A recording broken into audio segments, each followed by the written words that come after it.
At Imaging Resource, we have prided ourselves for years on being a leader in technical analysis of camera equipment. From lenses to cameras to hard drives, we've done our best to give you a more full picture of the technical capabilities of equipment so that you know what's best going to suit your needs. But in recent months, we've talked internally about how that may not be giving a full picture of all the equipment out there. That's where this new series called Shoot to Keep comes in. Shoot to Keep is a more hands-on series designed to talk more about making a great image and all the aspects that go into it. This is included but certainly not limited to the equipment that we're using to make these photos. In this first episode, we're going out into Central California for a hike with a couple of my friends, and we're going to take a look at a lens that I may not have ever picked out for myself, but many of you may find compelling. I'm talking about the Tamron 35-150mm f2.8-4 VC lens. This lens is kind of an all-in-one portrait lens. It has pretty much every popular focal length from 35 to 150 built right in. So I thought, why not try and use this lens to take some portraits of my friends in Calaveras County's natural bridges.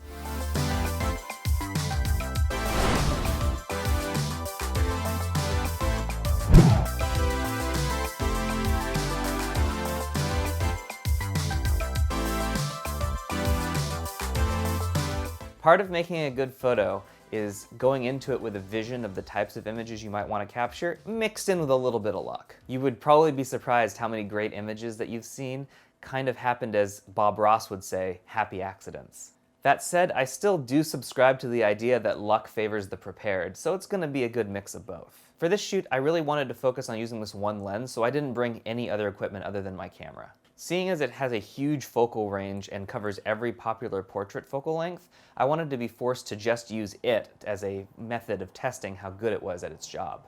This is the 35-150 from Tamron. It's a 2.8 to f4 variable aperture, but I liked it because it gave me all of those focal lengths in one lens rather than me having to bring multiple. So I was willing to put up with the f4 to f2.8 range there as my widest aperture. I'm usually not a big fan of variable aperture lenses, but you know, give this one a shot.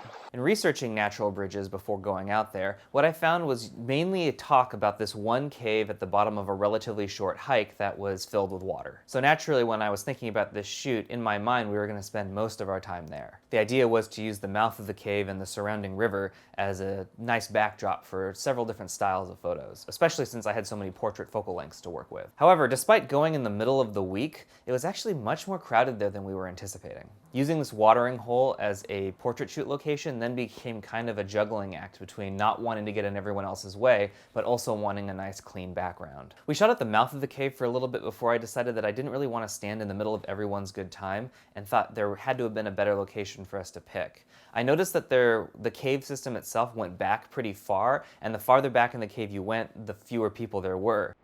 So for all the pictures I've seen of this place, like that is the main area, but I was just peeking back deep in there where it got even too dark to bring this camera in, and I saw a light spot that I want to try and get to for maybe some more dramatic lighting. So we're gonna have to swim to it and see if it's worth bringing more stuff in. I had every intention of actually going into that cave and shooting, but I ran into a snag. Right after the entrance to the cave, which was at about ankle-deep water, it sort of just falls off suddenly and gets extremely deep where your feet can't touch the ground. On top of that, the water was extremely cold. I kind of had an idea that it was going to be at least a little bit cold, but I was really unprepared for how frigid that water really was. When I got in there up to my chest, I had a really hard time breathing. And it was at that point that I realized I wasn't going to ask my two friends to go in there in their swimsuits and try and swim to a location, and I certainly wasn't going to try and hold a camera and try and swim one-handed all the way back into that cave. When I came back out and was trying to catch my breath after being so cold, another hiker happened to notice us and mentioned that there was another cave that not a lot of people knew about a 15-minute hike downriver. Now, of course, we were excited about this. We wanted to get away from as many people as possible, but we also wanted the really cool backdrop. So this was exactly what we were looking for. We were not disappointed. The second cave was bigger, grander, and way more quiet than the first cave. Okay, so we actually were about to turn around and head back to the other cave when somebody on the trail told us there was a second cave that we needed to check out, and so we just hiked for 15 minutes. I totally forgot to take the camera out of the bag. We just packed everything up, but it is definitely a second cave, and there's almost nobody here, and it looks really dope. So we're gonna do some pictures here, I think.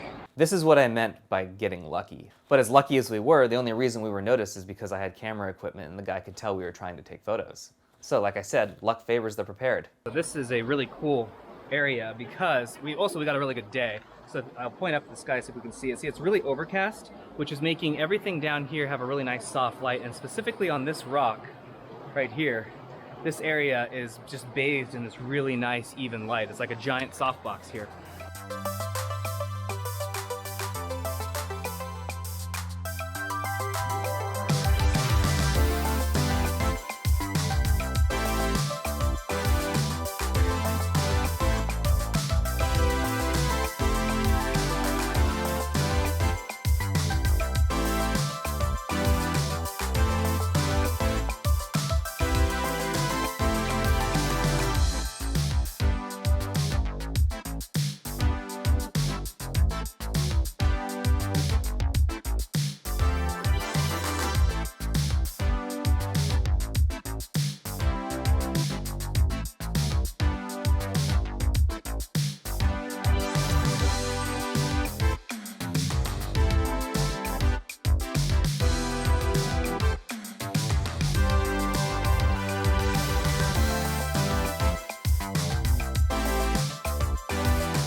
So some thoughts on the lens itself, just by shooting with it.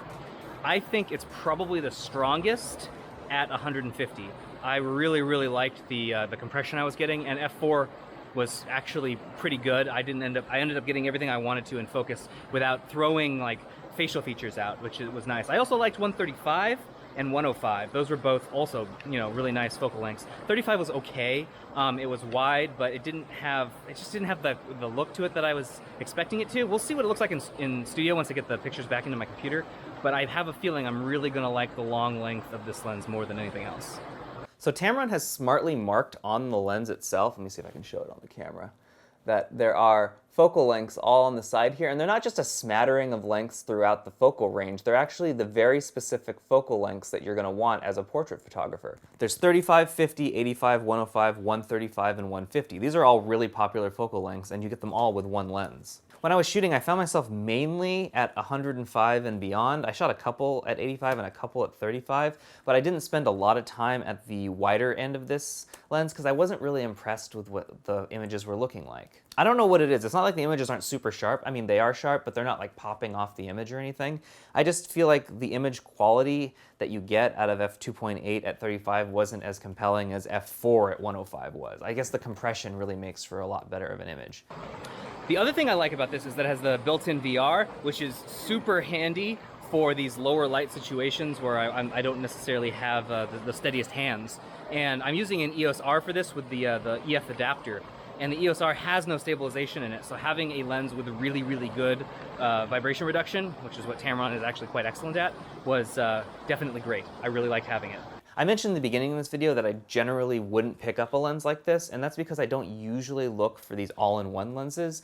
My experience with all-in-one lenses has been it does all things not very well.